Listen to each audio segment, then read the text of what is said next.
Entregué uno de mis riñones a mi marido. Apenas unos meses después lo descubrí siendo infiel con su asistente. Ya me tienes harta, fueron sus palabras exactas. Recogí mis pertenencias en una carretilla del mercado, redacté una nota y la puse encima de la mesa. Después de leerla, me telefoneó 44 veces. Me da mucha alegría que me acompañes. Te pido que sigas mi relato hasta su conclusión y me escribas desde qué lugar me estás escuchando. De esa manera podré conocer qué tan lejos ha viajado mi historia. Mi nombre es Esperanza y tengo 61 años de edad. Jamás imaginé que a esta etapa de mi existencia estaría narrando una experiencia como esta. Pero aquí me encuentro en mi modesto departamento, rememorando aquel día que lo transformó todo, cuando tomé la decisión de donarle mi riñón a Miguel, mi compañero de vida durante 3 décadas. Fue un martes de marzo cuando el doctor Hernández nos comunicó las noticias devastadoras. Miguel requería un trasplante con urgencia o no sobreviviría más allá de 6 meses. Recuerdo vívidamente ese instante porque la vida se detuvo por completo. Miguel estaba junto a mí, pálido como las paredes de la consulta médica, y yo solo podía concentrarme en una cosa. Tenía que rescatarlo. Existe una lista de espera, nos aclaró el doctor, pero podría demorar varios años. Su alternativa más viable sería un donante compatible dentro de la familia. Miguel me observó con esos ojos cafés que me habían conquistado hace tantos años atrás. No articuló palabra alguna, pero yo ya comprendía cuál era mi deber. Esa misma tarde me sometí a los exámenes de compatibilidad. Cuando llegaron los resultados 7 días más tarde, el doctor parecía asombrado.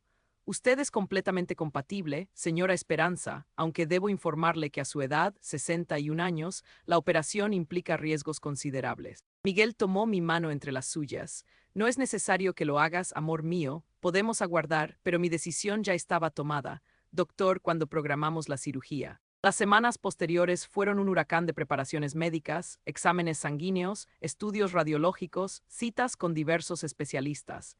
Miguel lucía tranquilo, aunque también distante. Yo lo relacionaba con la ansiedad y la tensión de su padecimiento. Mi hermana Carmen fue la única que intentó hacerme reconsiderar.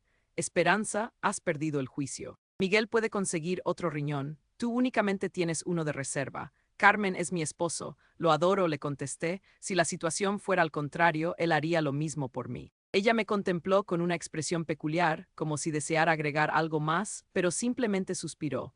Confío en que estés en lo correcto. La noche previa a la operación, Miguel y yo permanecimos despiertos hasta muy tarde.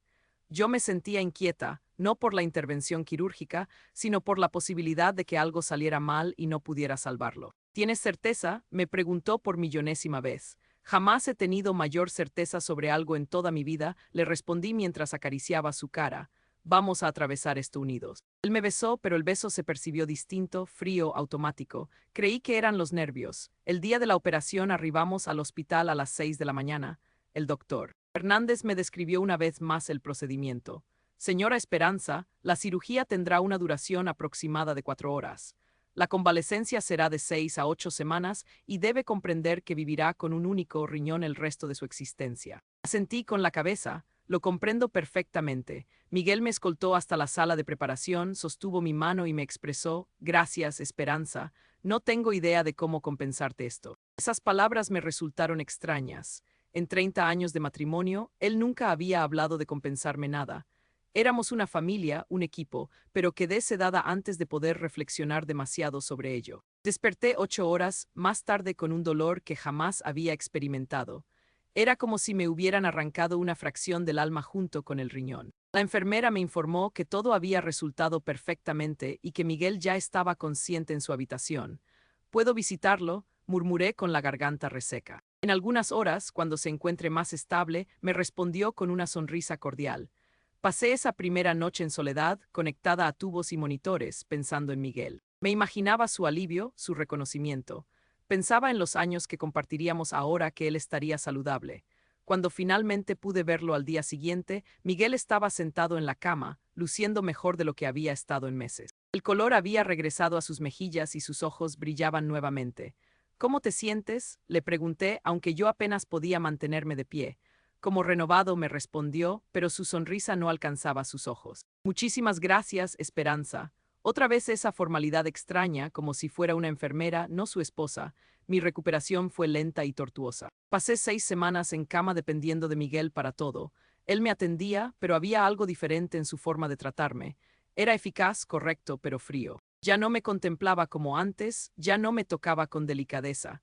Estás siendo muy exagerada con el dolor, me comentó una tarde cuando me quejé de las molestias. El doctor mencionó que es habitual. Me lastimó más esa expresión que la cicatriz en mi costado. Cuando finalmente pude caminar normalmente otra vez, Miguel había retomado su existencia como si nada hubiera ocurrido. Regresó al trabajo, a sus rutinas, a sus horarios, pero algo había cambiado para siempre entre nosotros. Una noche, 2 meses después de la cirugía, lo encontré mirando su teléfono celular y sonriendo. Cuando le pregunté qué era tan gracioso, cerró el aparato abruptamente. Nada importante, me dijo, solo asuntos laborales, pero Miguel nunca había sonreído por el trabajo y definitivamente nunca había ocultado su teléfono de mí. Esa noche, mientras él dormía, me quedé despierta pensando en todo lo que había cambiado. Había entregado lo mejor de mí, literalmente una parte de mi cuerpo para salvarlo, pero tenía la terrible sensación de que había perdido algo mucho más valioso en el proceso. No tenía idea de que lo peor estaba por llegar. Los meses siguientes a la operación se transformaron en una pesadilla silenciosa. Miguel había vuelto a ser el hombre vital y enérgico que conocí, pero ya no era el hombre que me amaba. Era como convivir con un desconocido que compartía mi cama y mi mesa, pero que había dejado de verme como su esposa. Comenzó a laborar hasta muy tarde. Su empresa de contabilidad, que siempre había cerrado a las 5 de la tarde, ahora lo mantenía ocupado hasta las 9, 10, a veces hasta las 11 de la noche. Cuando le preguntaba sobre tantas horas adicionales, me respondía con irritación: Esperanza, perdí casi 3 meses de trabajo por la enfermedad. Tengo que recuperar el tiempo perdido. Pero yo sabía que eso no era verdadero. Miguel era socio principal de la firma. Nadie le exigía horarios imposibles. Una tarde de junio, mientras organizaba su ropa para el lavado, encontré un comprobante en el bolsillo de su chaqueta. Era de un restaurante elegante del centro de la ciudad, El Jardín Secreto. La cuenta era de 240 pesos para 2 personas. La fecha era del martes anterior, cuando Miguel me había dicho que tenía una reunión de trabajo y comería un emparedado en la oficina. Mi corazón comenzó a latir más aceleradamente. Revisé más bolsillos y encontré otro recibo, este de una florería. 50 pesos en rosas rojas, compradas el viernes pasado, el mismo día que llegó a casa sin flores para mí. Esa noche, cuando Miguel llegó a las 10:30, le mostré los comprobantes. ¿Puedes explicarme esto?, le pregunté con voz temblorosa. Miguel observó los papeles y suspiró como si yo fuera una niña molesta haciendo preguntas tontas. Esperanza, llevé a un cliente importante a cenar. Las flores eran para la recepcionista. Era su cumpleaños, todo es trabajo. Sus explicaciones sonaban razonables, pero algo en su tono, en la manera como evitaba mis ojos, me decía que estaba mintiendo. ¿Qué cliente?, insistí. No creo que conozcas a Roberto Mendoza. Es nuevo. Esa noche llamé a Carmen. Hermana, creo que Miguel me está engañando. ¿Tienes evidencias?, me preguntó. Solo una intuición y algunos recibos extraños. Carmen suspiró. Esperanza, tal vez estás paranoica. Acabas de pasar por una cirugía mayor. Tu cuerpo y tu mente están recuperándose. Quizás tenía razón. Tal vez era mi inseguridad hablando. Después de todo, había perdido peso después de la operación, tenía una cicatriz horrible en el costado y me sentía vieja y cansada todo el tiempo. Pero las señales siguieron apareciendo. Miguel comenzó a ducharse inmediatamente cuando llegaba a casa, algo que nunca había hecho antes. Empezó a usar colonia nueva, una que yo no le había comprado. Su teléfono siempre estaba boca abajo y en silencio. Una mañana de julio, Miguel se fue temprano al trabajo diciendo que tenía una reunión importante. Yo tenía cita con el doctor Hernández para mi chequeo de los 6 meses postoperación. El consultorio del doctor estaba en el centro médico, a solo 3 cuadras de la oficina de Miguel. Después de mi cita, donde el doctor me confirmó que mi riñón restante funcionaba perfectamente, decidí pasar a sorprender a Miguel. Pensé que podríamos almorzar juntos, como hacíamos antes de su enfermedad. Caminé hacia el edificio donde estaba su oficina, sintiendo por primera vez en meses algo parecido a la esperanza. Tal vez podríamos volver a conectarnos. Tal vez estaba imaginando problemas donde no los había. Pero cuando llegué al estacionamiento del edificio, vi el auto de Miguel y no estaba solo. En el asiento del conductor estaba mi esposo. En el asiento del pasajero estaba una mujer joven, delgada, con cabello rubio largo. No la reconocí inmediatamente, pero cuando Miguel se inclinó hacia ella y la besó apasionadamente, sentí como si me hubieran clavado un puñal en el pecho. Me quedé paralizada detrás de una columna, observando la escena que destruía mi mundo. La mujer se reía. Miguel le acariciaba el rostro con ternura, la misma ternura que ya no me mostraba a mí. Se besaron otra vez y esta vez pude ver claramente el rostro de ella. Era Lucía, su asistente, la misma joven de 28 años que había sido tan comprensiva durante la enfermedad de Miguel, la que me había enviado flores al hospital después de mi cirugía, la que siempre me saludaba con una sonrisa cuando iba a la oficina. El mundo comenzó a girar a mi alrededor. Apoyé una mano en la columna para no caerme. Todo tenía sentido ahora. Los horarios tardíos, los recibos, la frialdad, la distancia. Mi esposo, el hombre al que había salvado la vida dándole mi riñón, me estaba traicionando con una mujer 33 años menor que yo. Los vi salir del auto juntos. Miguel tomó la mano de Lucía y caminaron hacia la entrada del edificio como una pareja normal, como solíamos caminar él y yo hace mucho tiempo. Logré llegar a mi auto sin que me vieran. Una vez dentro, comencé a llorar con una intensidad que me asustó.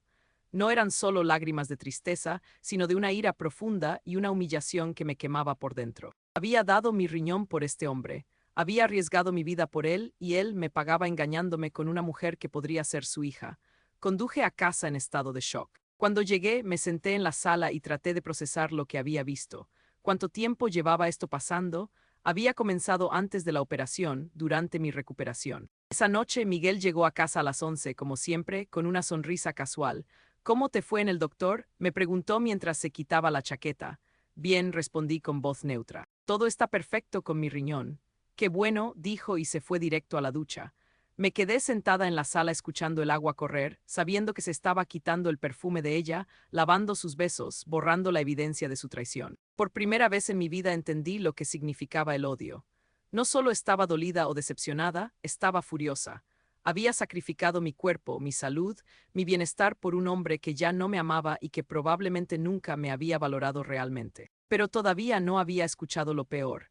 Eso vendría después, cuando finalmente tuviera el valor de confrontarlo. Y cuando lo hiciera, sus palabras serían tan crueles que cambiarían todo para siempre. Pasé 3 días torturándome con lo que había visto. 3 días observando a Miguel actuar como si nada hubiera pasado, fingiendo ser el esposo que ya no era. Cada vez que me sonreía, cada vez que me preguntaba cómo había pasado el día, sentía náuseas. Era como vivir con un actor que había olvidado que ya no estaba en el escenario. El viernes por la noche, Miguel anunció que tenía que trabajar el sábado. Es un caso urgente, dijo mientras revisaba su teléfono. Probablemente este fuera todo el día. Esa fue la gota que derramó el vaso. Ya no podía seguir fingiendo que no sabía nada. Miguel, le dije con voz firme, necesitamos hablar. Él levantó la vista de su teléfono con una expresión de molestia, como si lo estuviera interrumpiendo en algo importante. Ahora estoy revisando unos documentos para mañana. Sí, ahora. Algo en mi tono debe haberle llamado la atención porque cerró el teléfono y me miró con más atención.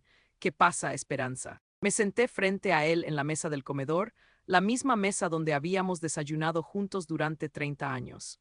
Respiré profundo y dije las palabras que había estado ensayando durante días. Se lo de Lucía. Miguel parpadeó una vez, 2 veces. Por un momento vi un destello de pánico en sus ojos, pero se recuperó rápidamente. ¿Qué quieres decir? Los vi juntos en el estacionamiento de tu oficina el martes, después de mi cita médica. El silencio que siguió fue ensordecedor. Miguel se quedó inmóvil como si estuviera calculando qué decir, qué mentira inventar. Pero finalmente sus hombros se relajaron y suspiró. Bueno, dijo con una voz completamente diferente, fría y distante. Supongo que ya no tiene sentido fingir. No pidió perdón, no se mostró avergonzado, no trató de explicar. Simplemente confirmó mi peor pesadilla con la misma indiferencia con que podría haber confirmado el clima. ¿Eso es todo lo que tienes que decir?, le pregunté sintiendo como mi voz temblaba. Miguel se recostó en su silla y me estudió con una mirada que no reconocí. Era la mirada de un extraño evaluando a alguien que apenas conoce. ¿Qué quieres que diga, Esperanza? ¿Que lo siento, que fue un error? No lo fue. Él se rió, pero no había humor en ese sonido. No, no fue un error, fue una decisión. Sus palabras me golpearon como una bofetada física. Una decisión, sí, decidí que ya no quiero seguir con este matrimonio. Ya no quiero seguir contigo. Me quedé sin aliento. Durante todos esos días de angustia había imaginado muchos escenarios. Miguel pidiendo perdón, prometiendo que terminaría la aventura, rogándome que lo perdonara. Nunca imaginé esta frialdad absoluta. Pero Miguel, estamos casados hace 30 años. Yo te salvé la vida, te di mi riñón. Y te lo agradezco, dijo como si estuviera agradeciendo a un médico después de una consulta rutinaria. Pero eso no significa que tenga que estar atado a ti para siempre. Las lágrimas comenzaron a rodar por mis mejillas. Atado, así es como ves nuestro matrimonio. Miguel se levantó de la mesa y comenzó a caminar por la sala. Esperanza, voy a ser honesto contigo por primera vez en mucho tiempo. Ya me tienes harta. Esas 4 palabras me partieron el alma. Harta, sí, harta, has envejecido mal. Todo lo que haces es quejarte de tu operación, de tus dolores, de lo cansada que estás. Ya no cuidas tu apariencia como antes. Ya no eres la mujer de la que me enamoré. Cada palabra era un puñal. Miguel, tengo 61 años, tú tienes 63. Los dos hemos envejecido. Pero yo no me he dejado vencer por la edad como tú, replicó con crueldad.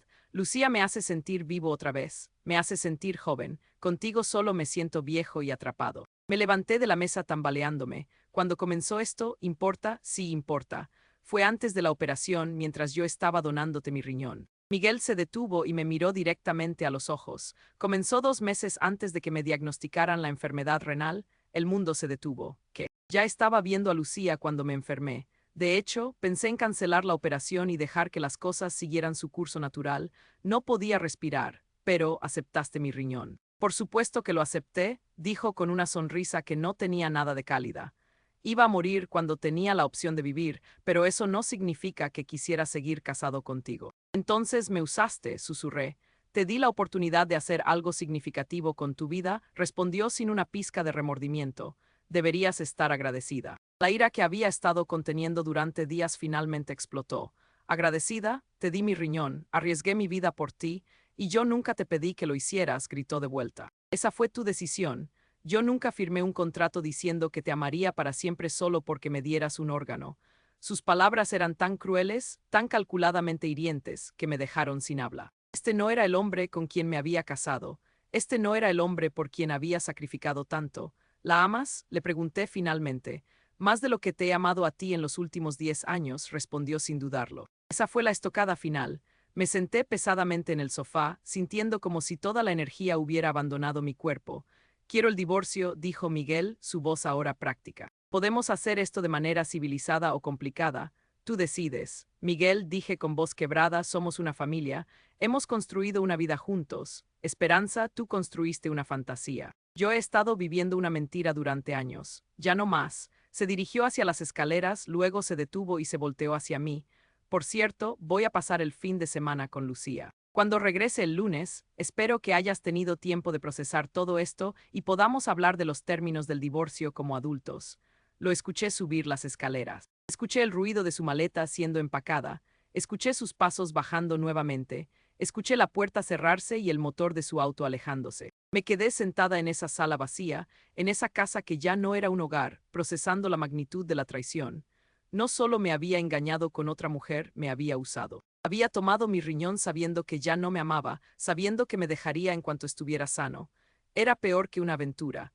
Era una manipulación fría y calculada de mi amor, mi devoción, mi propia vida. Pero Miguel había cometido un error. Había subestimado a la mujer con la que había estado casado durante 30 años. Pensaba que me quedaría llorando, que rogaría por su regreso, que aceptaría cualquier migaja de afecto que quisiera darme. No tenía idea de lo que estaba a punto de descubrir. Después de que Miguel se fue esa noche, me quedé sentada en la sala hasta el amanecer. No lloré más, ya no tenía lágrimas. En su lugar sentía una frialdad extraña, una claridad que no había experimentado en meses. Durante 30 años había sido la esposa perfecta, la que mantenía la casa impecable, la que preparaba las cenas, la que organizaba las reuniones sociales, la que sonreía y asentía cuando Miguel tomaba decisiones importantes sin consultarme, la que había sacrificado su propio cuerpo para salvarlo. Pero esa mujer había muerto en algún momento durante esa conversación brutal. En su lugar había quedado alguien que ya no tenía nada que perder. El sábado por la mañana comencé a hacer algo que debería haber hecho años atrás, revisar nuestras finanzas. Miguel siempre había manejado el dinero diciéndome que no me preocupara por esas cosas complicadas. Yo había sido una tonta al confiar en él completamente. Abrí su computadora, cuya contraseña conocía porque la había usado para enviar correos cuando él estaba enfermo. Entré a nuestras cuentas bancarias y casi me desmayo por segunda vez esa semana. La cuenta de ahorros que creía tenía 70,000 pesos solo tenía 12,000. La cuenta corriente mostraba gastos que no reconocía. Pagos a restaurantes caros, una joyería de lujo, incluso un hotel en las afueras de la ciudad. Las fechas de estos gastos se remontaban a casi un año atrás. Miguel no solo había estado engañándome con Lucía durante mucho más tiempo del que había admitido, también había estado gastando nuestros ahorros en ella. Seguí investigando y encontré algo que me heló la sangre. Miguel había sacado un préstamo contra la casa por 20,000 pesos 3 meses atrás. El dinero había sido transferido a una cuenta que no reconocía. Mi esposo no solo me había traicionado emocionalmente, me había estado robando, pero eso no era todo. En su correo electrónico encontré intercambios con un abogado matrimonial. Los correos eran de 2 semanas atrás, cuando yo todavía creía que teníamos un matrimonio que valía la pena salvar. Estimado señor González, decía uno de los correos, mi esposa donó un riñón para mí hace varios meses. Esto afectará mi posición en el divorcio. No quiero que use eso para obtener una ventaja financiera. La respuesta del abogado era técnica y fría. La donación de órganos no constituye un activo matrimonial que pueda dividirse, sin embargo, podría generar simpatía de un juez. Le recomiendo que documente cualquier comportamiento errático o gastos irresponsables de su parte para contrarrestar esa narrativa. Miguel había estado planeando esto durante semanas. Mientras yo me recuperaba de la cirugía, mientras lidiaba con el dolor y la incertidumbre, él ya estaba consultando abogados y planeando cómo deshacerse de mí. Seguí leyendo y encontré correos entre Miguel y Lucía que me dieron náuseas. No solo hablaban de su amor, sino también de sus planes futuros. Miguel le había prometido que estarían juntos en cuanto se deshiciera del estorbo. El estorbo era yo. En un correo particularmente cruel, Lucía escribía: no puedo esperar a que nos mudemos juntos. ¿Crees que ella haga un escándalo cuando se lo digas? Miguel había respondido: Esperanza es demasiado débil para hacer un escándalo. Probablemente llore un poco y luego acepte lo que le ofrezca. Las mujeres de su edad no tienen muchas opciones. Cerré la computadora y me senté en silencio, procesando todo lo que había descubierto. Miguel no solo me había usado para salvar su vida. Había estado planeando destruir la mía mucho antes de que yo siquiera sospechara que algo estaba mal. Pero había algo más que él no sabía, algo que había descubierto durante mi última visita al doctor Hernández y que había estado guardando hasta estar segura. Fui a mi habitación y saqué de mi joyero un sobre cerrado que había estado escondiendo durante 2 semanas. Adentro estaban los resultados de unos análisis que el doctor Hernández había ordenado como parte de mi seguimiento postoperatorio. Los resultados mostraban algo que Miguel desconocía completamente, algo que cambiaría todo. Pero antes de usar esa información tenía que salir de esa casa. Ya no podía estar ahí cuando Miguel regresara. No confiaba en mí misma para no hacer algo de lo que me arrepintiera. Comencé a empacar, pero no de la manera que Miguel esperaría. No hice maletas elegantes ni llamé a una empresa de mudanzas. En cambio, fui al garaje y saqué la vieja carretilla de compras que usaba para ir al mercado. La misma carretilla que Miguel siempre criticaba, diciendo que me hacía ver como una vieja sin clase. Perfecto, era exactamente la imagen que quería dar. Llené la carretilla con lo esencial: ropa, documentos importantes, algunas fotos familiares y mis medicamentos. No quería nada que él hubiera comprado, nada que tuviera su marca de propiedad, solo las cosas que eran verdaderamente mías. Mientras empacaba, pensé en todos los años que había pasado tratando de ser la esposa que él quería. Me había encogido para hacerlo sentir más grande. Había silenciado mi voz para que la suya sonara más fuerte. Había sacrificado mis sueños para apoyar los suyos, y al final nada de eso había importado. Para él yo era solo un obstáculo en el camino hacia su nueva vida con una mujer más joven. Cuando terminé de empacar, me senté en la cocina y escribí una carta. No una carta de despedida llorosa o suplicante, sino una carta que cambiaría el rumbo de todo. Miguel, escribí con letra firme, cuando leas esto ya me habré ido. No intentes buscarme. No llames a Carmen ni a mis amigos. No vengas a rogarme que regrese. Has cometido muchos errores en los últimos meses, pero el más grande fue subestimar a la mujer con la que has estado casado durante 30 años. Adjunto a esta carta, encontrarás copias de los resultados médicos que recibí la semana pasada. Te sugiero que los leas cuidadosamente y luego llames al doctor Hernández para que te explique las implicaciones.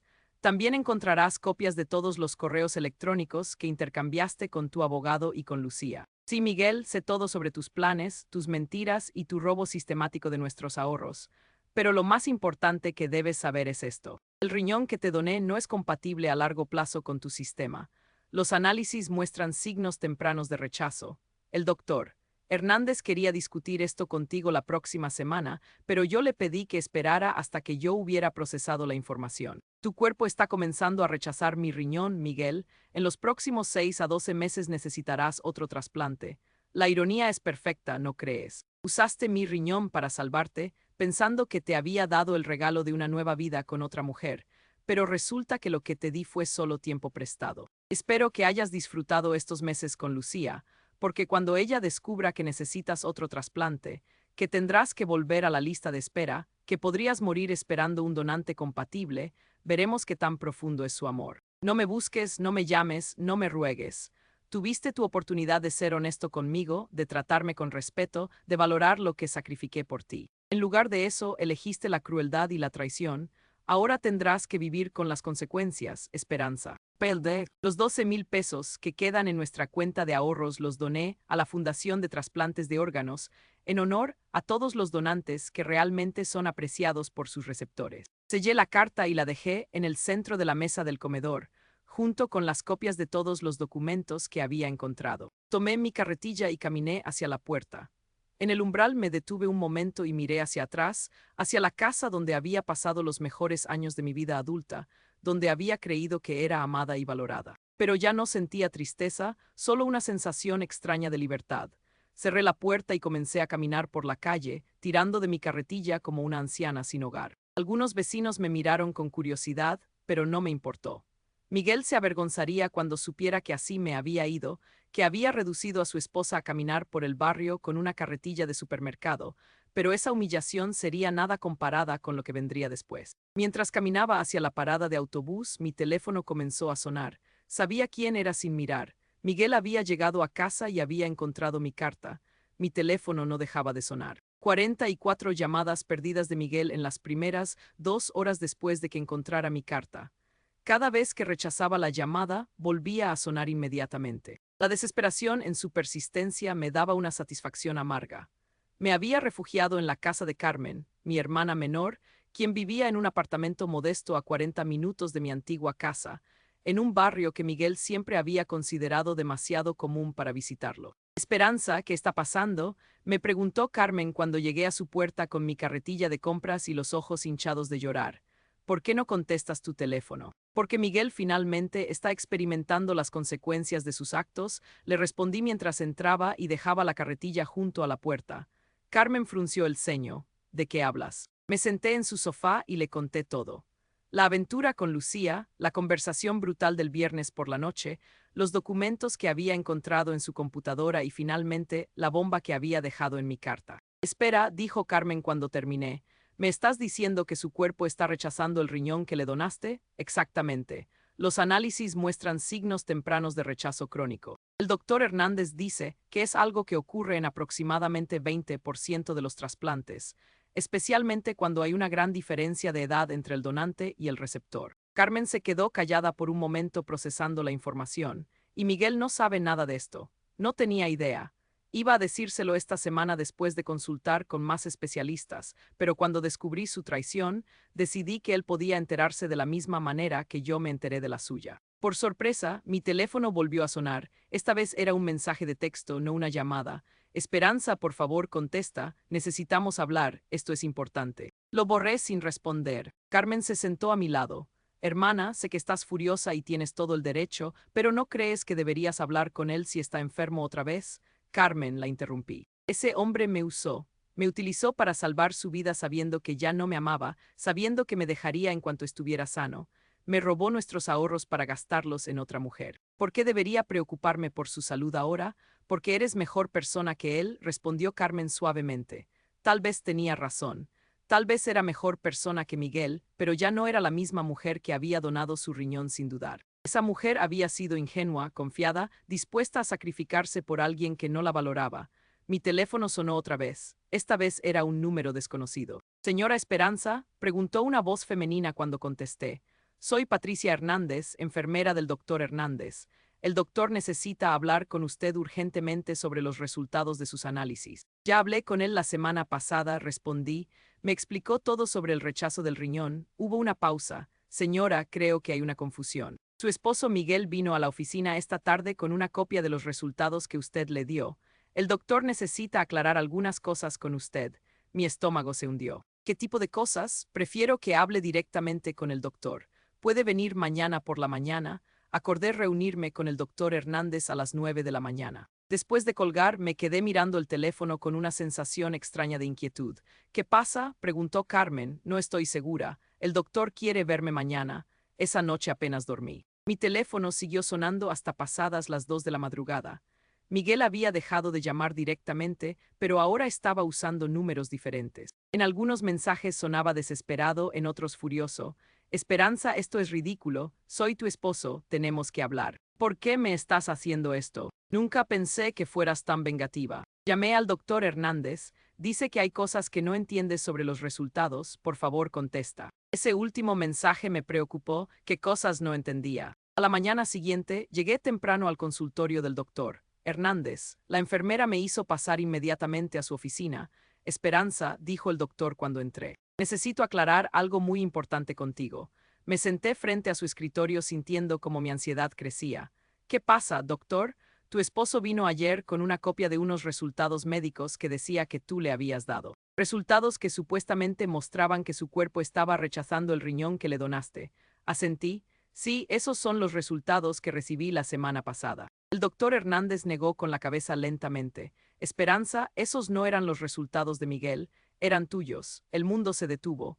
Que los análisis que te entregué la semana pasada eran de tu seguimiento postdonación. Mostraban algunos marcadores elevados en tu función renal restante, no problemas con el riñón trasplantado de Miguel. No podía respirar, pero usted me dijo. Te dije que necesitábamos monitorear tu función renal cuidadosamente, porque donar un riñón a tu edad presenta ciertos riesgos a largo plazo.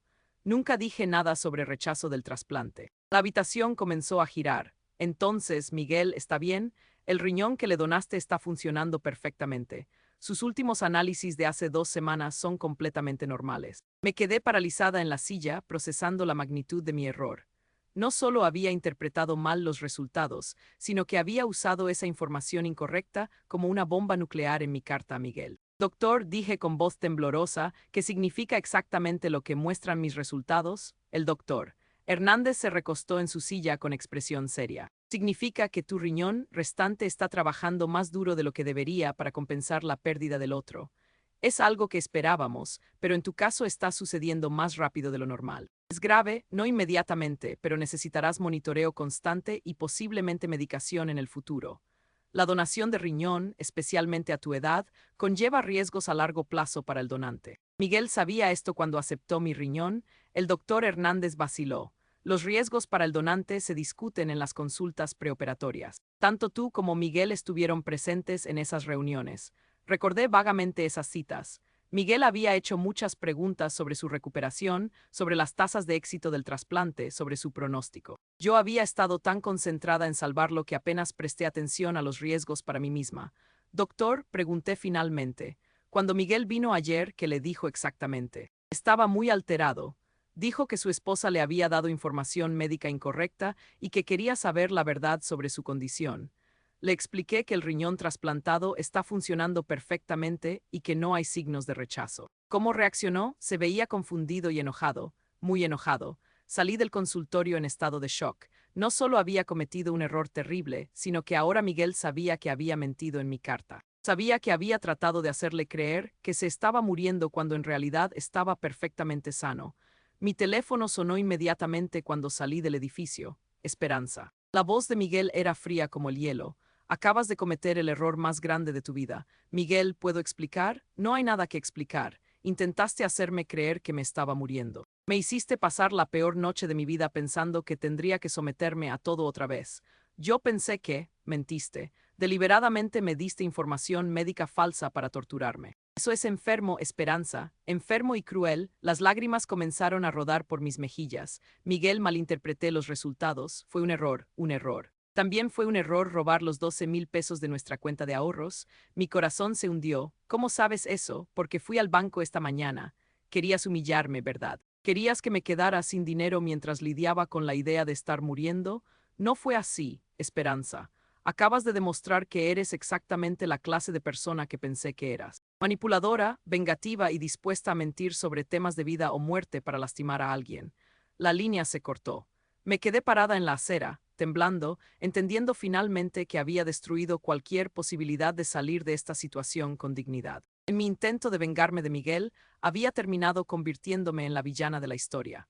Pero lo que no sabía era que Miguel también había cometido un error que pronto saldría a la luz y cambiaría todo otra vez. 3 semanas después de mi huida desastrosa, me había instalado en una pequeña rutina en casa de Carmen. Había encontrado trabajo de medio tiempo en una librería local, un trabajo simple que me permitía reconstruir mi vida paso a paso. Había dejado de revisar mi teléfono obsesivamente. Había dejado de esperar que Miguel llamara para disculparse. Lo que no esperaba era la llamada que recibí un martes por la tarde. Señora Esperanza. Soy Mónica Jiménez, abogada matrimonial. Su esposo me contrató para manejar su divorcio. Mi estómago se tensó. Entiendo. Me gustaría programar una reunión para discutir los términos de la separación. Hay algunos asuntos complicados que necesitamos abordar. ¿Qué tipo de asuntos? Hubo una pausa. Prefiero discutirlo en persona. Puede venir a mi oficina mañana a las 2 de la tarde. Esa noche Carmen trató de tranquilizarme. Todo va a estar bien, Esperanza. Tienes derecho a la mitad de todo, sin importar lo que haya pasado, pero yo sabía que no sería tan simple. Miguel era inteligente, manipulador y ahora tenía munición contra mí. Había mentido sobre los resultados médicos. Había robado dinero de nuestra cuenta conjunta. Un buen abogado podría usar eso para pintarme como una esposa inestable y vengativa. La oficina de Mónica Jiménez estaba en el centro de la ciudad, en un edificio elegante que gritaba dinero. La abogada era una mujer joven, probablemente de la edad de Lucía, vestida con un traje caro y una sonrisa profesional fría. Señora Esperanza, dijo mientras me invitaba a sentarme. Antes de comenzar, debo informarle que mi cliente ha presentado algunas alegaciones serias contra usted. ¿Qué tipo de alegaciones? Dice que usted le proporcionó información médica falsa con intención de causarle angustia emocional. También alega que robó dinero de cuentas conjuntas. Respiré profundo. ¿Puedo explicar ambas situaciones? Me encantaría escuchar su versión, dijo Mónica, pero su tono sugería que ya había tomado una decisión sobre mi credibilidad. Le expliqué todo. La confusión con los resultados médicos, mi estado emocional cuando descubrí la aventura, la donación del dinero a la Fundación de Trasplantes. Mónica tomó notas sin mostrar mucha expresión. Entiendo que ha pasado por un momento difícil, dijo finalmente, pero las acciones de mi cliente durante su matrimonio no justifican proporcionar información médica falsa. Eso podría considerarse abuso emocional. Abuso emocional, repetí con incredulidad. Su cliente tuvo una aventura durante más de un año. Me usó para salvar su vida y gastó nuestros ahorros en otra mujer. Y yo soy la abusadora. Señora Esperanza, la infidelidad es dolorosa, pero no es ilegal. Dar información médica falsa para causar angustia psicológica podría tener consecuencias legales más serias. Me quedé callada, entendiendo que esta reunión no era una negociación, era una intimidación. Mi cliente está dispuesto a ser generoso, continuó Mónica. Está ofreciendo pagarle 25,000 pesos y permitirle quedarse con su auto personal. A cambio, usted renunciaría a cualquier reclamo sobre la casa, las cuentas de jubilación y otros activos maritales. 25,000, dije con voz ahogada. Estuvimos casados 30 años. Le di un riñón. La donación de órganos fue voluntaria y no constituye un activo marital divisible, respondió Mónica como si hubiera memorizado esa frase. Necesito tiempo para pensarlo. Por supuesto, pero debo advertirle que si esta oferta es rechazada, mi cliente está preparado para proceder con una demanda por abuso emocional. Eso podría resultar en que usted no reciba nada y posiblemente enfrente cargos criminales. Salí de esa oficina sintiéndome completamente derrotada. Miguel había convertido mi momento de dolor y confusión en un arma para destruirme financieramente. Era brillante en su crueldad, pero el universo al parecer tenía otros planes. 2 días después, mientras trabajaba en la librería, mi teléfono sonó. Era un número que no reconocía. Señora Esperanza, soy Lucía. Me quedé paralizada. Lucía, sí, la asistente de Miguel. Necesito hablar con usted. Es importante. No creo que tengamos nada de qué hablar, por favor. Su voz sonaba temblorosa, casi desesperada. Solo deme 5 minutos. Es sobre Miguel. Hay cosas que usted necesita saber.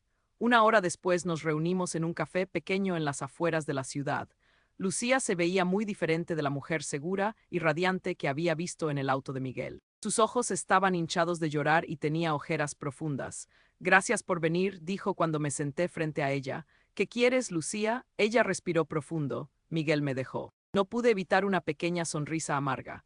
¿Y pensaste que debería saberlo? Pensé que tal vez le daría alguna satisfacción saber que su plan funcionó.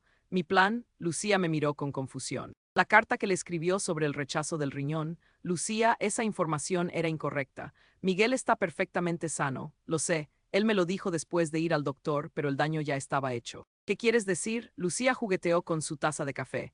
Cuando Miguel recibió su carta, vino a mi apartamento en pánico. Estaba llorando, diciendo que se iba a morir, que necesitaría otro trasplante. Me pidió que me casara con él inmediatamente para que pudiéramos estar juntos el tiempo que le quedara. ¿Y qué dijiste? Le dije que necesitaba tiempo para procesarlo. Lucía me miró directamente a los ojos. La verdad es que me asusté. Una cosa es tener una aventura con un hombre casado de 63 años cuando está sano y es exitoso. Otra cosa completamente diferente es comprometerse con alguien que podría morir pronto y necesitar cuidados médicos intensivos. Sentí una mezcla extraña de disgusto y satisfacción. Cuando descubrió que había malinterpretado los resultados médicos, vino a confrontarme, continuó Lucía. Estaba furioso. Dijo que yo era una oportunista, que solo me importaba cuando le era conveniente. Gritó que si realmente lo amara, no habría dudado ni un segundo en casarme con él cuando pensé que se estaba muriendo. Y tenía razón. Lucía asintió con lágrimas en los ojos. Sí, tenía razón, no lo amo.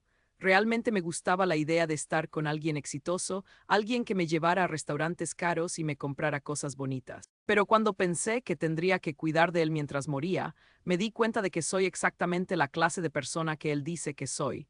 ¿Por qué me estás contando esto? Porque quería que supiera que aunque su información médica estaba equivocada, su carta reveló quiénes somos realmente todos nosotros.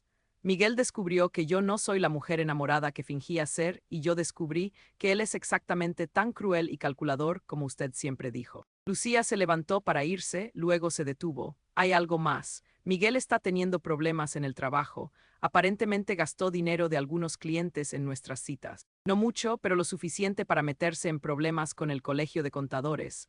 Podría perder su licencia. Después de que Lucía se fue, me quedé sentada en el café por mucho tiempo, procesando todo lo que había escuchado. Mi carta, aunque basada en información incorrecta, había logrado algo que nunca esperé. Había revelado la verdadera naturaleza de todos los involucrados. Esa noche llamé a Mónica Jiménez. Señora Esperanza, dijo cuando contestó, espero que haya considerado nuestra oferta. La he considerado, respondí y la rechazo. Voy a pelear por lo que me corresponde. Señora, le advertí sobre las consecuencias de... La interrumpí. Creo que su cliente tiene más que perder en una batalla legal prolongada que yo, especialmente si ciertos asuntos éticos salen a la luz durante el proceso de descubrimiento. Hubo silencio del otro lado de la línea. ¿De qué está hablando? Hablo de malversación de fondos de clientes. Hablo de un contador que podría perder su licencia profesional. Hablo de un hombre que tiene mucho más que esconder que una esposa dolida que cometió un error. 3 semanas después, Miguel accedió a un acuerdo de divorcio que me daba la mitad de todos los activos maritales, incluyendo la casa. No hubo disculpas, no hubo reconocimiento de su crueldad, pero tampoco hubo amenazas legales. Vendí la casa inmediatamente. No podía vivir ahí con todos esos recuerdos. Con el dinero compré un apartamento pequeño, pero luminoso cerca de Carmen, y puse el resto en una cuenta de ahorros para mi jubilación. Miguel perdió su licencia de contador 6 meses después. Resultó que había estado pidiendo prestado dinero de cuentas de clientes durante años para financiar su estilo de vida y su aventura con Lucía. Tuvo que declararse en bancarrota y eventualmente se mudó a otro estado. Lucía consiguió trabajo en otra firma de contabilidad. La vi una vez en el supermercado, varios meses después del divorcio. Se veía mayor, más cansada. Cuando nuestros ojos se encontraron, ninguna de las dos dijo nada. Simplemente nos reconocimos como dos mujeres que habían aprendido lecciones difíciles sobre el amor y la traición. En cuanto a mí, algo curioso pasó en los meses siguientes al divorcio. Mi función renal, que había estado declinando según mis análisis postdonación, comenzó a estabilizarse. El doctor Hernández dijo que probablemente era el resultado de reducir mi nivel de estrés. El estrés crónico puede afectar profundamente la función de los órganos, me explicó durante una de mis citas de seguimiento. Ahora que ha eliminado las fuentes principales de estrés de su vida, su cuerpo está sanando. Era irónico. Había dado mi riñón para salvar a Miguel, preocupándome de que mi sacrificio pusiera en riesgo mi propia salud. Pero resultó que lo que realmente estaba dañando mi salud era el matrimonio mismo. Hoy, 2 años después, estoy sentada en mi pequeño balcón tomando café y viendo el amanecer. Mi vida es más simple ahora, más pequeña en algunos aspectos, pero infinitamente más pacífica. Trabajo en la librería. Leo más libros de los que leí en décadas. He retomado la pintura, un pasatiempo que había abandonado cuando me casé con Miguel. Carmen y yo somos más cercanas que nunca. Algunas noches, cuando el dolor en mi costado donde está la cicatriz de la cirugía me molesta, pienso en Miguel. Me pregunto si alguna vez se arrepiente de lo que hizo, si alguna vez entiende realmente lo que perdió. Pero la mayoría de las veces no pienso en él en absoluto, porque finalmente entendí algo fundamental. El regalo más grande que le di no fue mi riñón, fue mi libertad cuando decidí irme. Y ese es un regalo que nunca podrá devolver, robar o quitarme.